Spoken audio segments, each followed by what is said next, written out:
Now, obviously, you don't mince words here. The title of the book, ADHD, does not exist. And the whole book is about the 20 or so chapters of different conditions that mimic the attention deficit symptoms. Impulsive, distractible, short attention span, that type of thing. So there's 20 different conditions that I've mentioned. There's probably more, and they exist, not the ADHD. So what is ADHD? It is something that kids get diagnosed with. What are the major symptoms that psychiatrists and psychologists use to find a particular kid has ADHD? Let me tell you what all it are.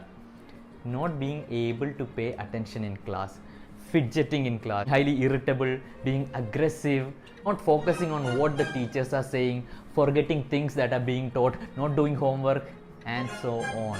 You know what I feel is that all these symptoms are just the natural way how a kid is supposed to be. Here's like the worst thing, right? The worst thing all is this thing with everyone's taking everyone's got ADHD in school. They get Ritalin. What a joke! I think ADHD an asset. Yeah, Hell of course, of course. This is the biggest scam in the medical community in the world. Okay. What's up, everybody? Right here from the top, as you guys can see the title, ADHD does not exist. I feel like in everything in life, like the people who don't have a thing are always like the experts on telling you why that thing isn't real. I feel like if people focused on the things that they actually are and not the things that they are not, the world would be a much better place. But I digress.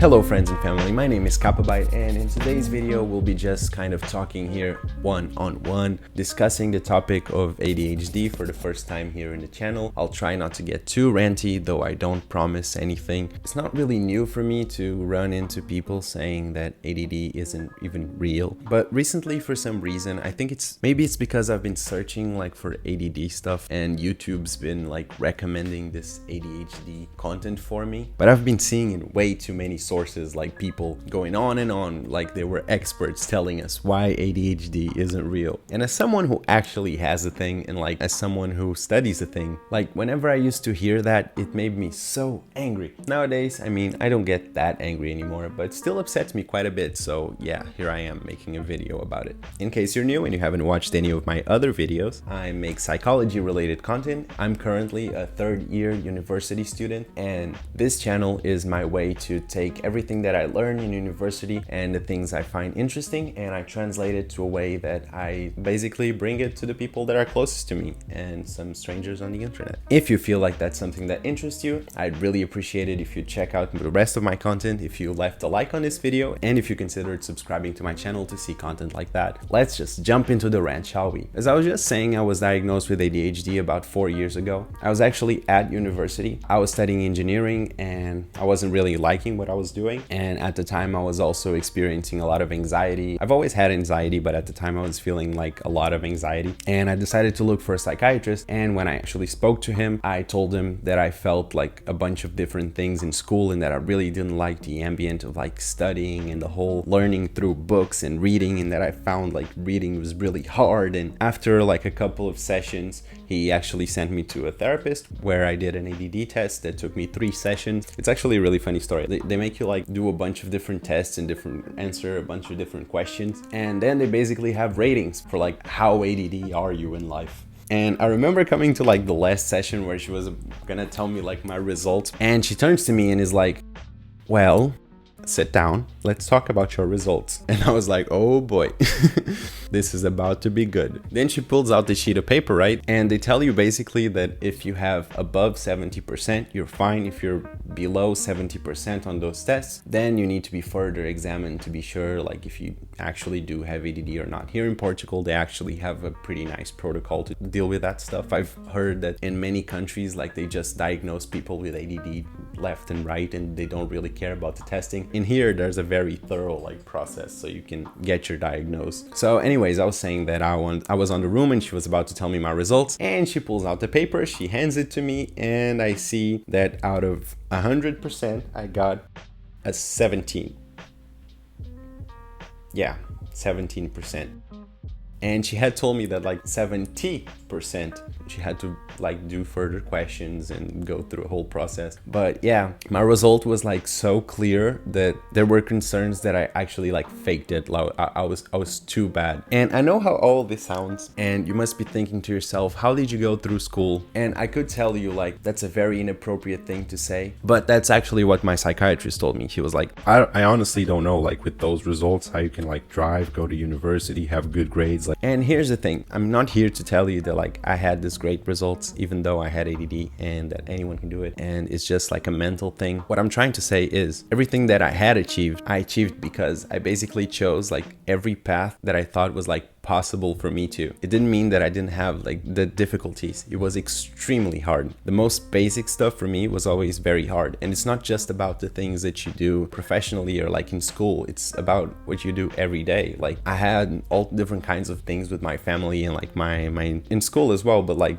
dumb stuff like forgetting homework and not being on time and all those like dumb things that I thought were like personality things. It's like suddenly I basically just realized that, oh wait, maybe, just maybe, I'm not that lazy after all. And yeah, that's basically the story of how I got diagnosed with ADD, and my whole life basically made sense on the spot. And it's interesting about ADD, right? Like that happens a lot. Like every story I hear like online, people when they get their diagnosis is that moment of, oh, that makes sense. So it really bugs me whenever like I hear people saying that it's not a real thing, because how can it not be real? But actually, and this might surprise you if you've been listening up until this point, one interesting thing that happened to me when I started like studying the subject, reading books about it and investigating, reading articles, is that I started to actually understand like what people meant when they said that ADHD isn't a real thing. And obviously I'm not saying that I agree with that. I see why people say that. Like, yeah, everyone's attention is kind of dividing more and more, and like with technology, everyone's attention spans is kind of just shortening and people are doing more and more things at the same time. And it's very common for kids to present like the symptoms very similar to ADD, or like to actually have ADD like more and more. There are a lot of reasons for that. Like people actually get more diagnoses because like the culture around mental illness and like mental conditions and learning problems and all of that is just like emerging. So it's because the testing is actually getting better that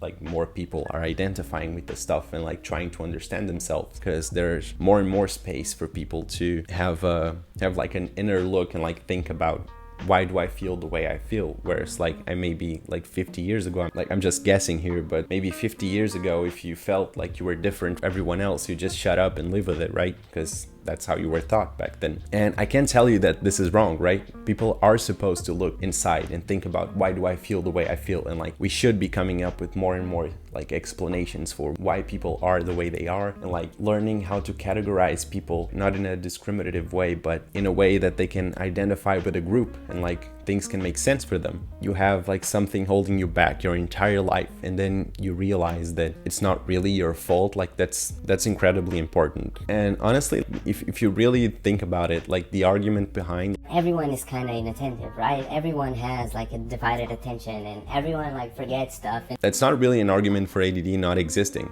Everyone feels anxiety, right? Everyone has anxiety in their life, and people have different kinds of anxiety, and anxiety can vary throughout your life. Does that mean that chronic anxiety disorders don't exist? Like, obviously not, right? The current findings behind ADD and what we know right now in science and in psychology is that ADD is kind of described as a brain variation, right? With that said, there's no discriminatory thing about a brain that will tell you this person has ADD, because no ADHD is exactly the same, and there's no like one factor. It's a condition that is very hard to understand, and we're still trying. If your question is literally like, is it real or not? I can tell you based on everything I've read up until today that yeah, it's extremely real. And you can tell me that I have a bias or whatever because I have the diagnosis and I live with it, but like, doesn't that further like my point?